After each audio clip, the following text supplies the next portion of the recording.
sports? Yeah, so I grew up playing football, playing basketball, playing baseball in high school, and then probably right around my senior year, I had a back injury that knocked me out of football for a period of the season, a long period of the season. And so we would start doing not only the daily announcements where you would give the students every bit of information, but it was a chance to give them a break from the day. That was kind of the way that we started looking at it. Was we got 5 minutes here where we can give everybody a break from math class and science class, and we can just do this our way. And one of my best friends was producing the show. So I started really taking that very seriously in high school. And then when I was unable to play football, we would start doing, the halftime show for the game. They had this big jumbotron at our football stadium, so you could project right out there to the field. It was unbelievable technology that they had. They redid the high school, and the first thing that they finished was the broadcast studio. So you can imagine this high school that's completely under construction, but the one thing that's finished is this state-of-the-art broadcast facility. And that's the way that they wanted to design it. So as soon as I walked through the high school, I said, I want to be a part of that. And when I'm 14, 15 years old, I was already taking it very serious.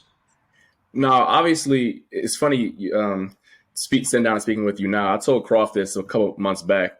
I knew your dad as the broadcaster, not the good football player. And right, I told my dad about it, and he slapped me upside the head. Like, I don't know what you're talking about. But growing up in that household, you really didn't get that feel or ick to want to get in that realm until you said high school?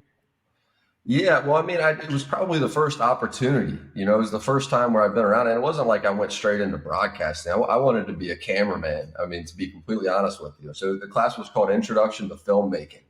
And so the first thing we did was we got these cameras that they had just purchased, and we'd be going around the school. We shot, little mini movies, and we would shoot all kinds of stuff. And then we'd go back into the classroom, and you'd spend the week editing the videos that you shot. So I sort of fell in love with the production aspect of the business long before I ever stepped in front of a camera. I never even had an aspiration at that point to step in front of a camera, to be honest.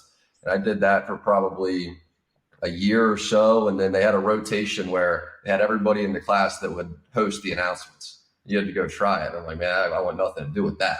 Like, I'm good here operating the camera. I like what I got going on.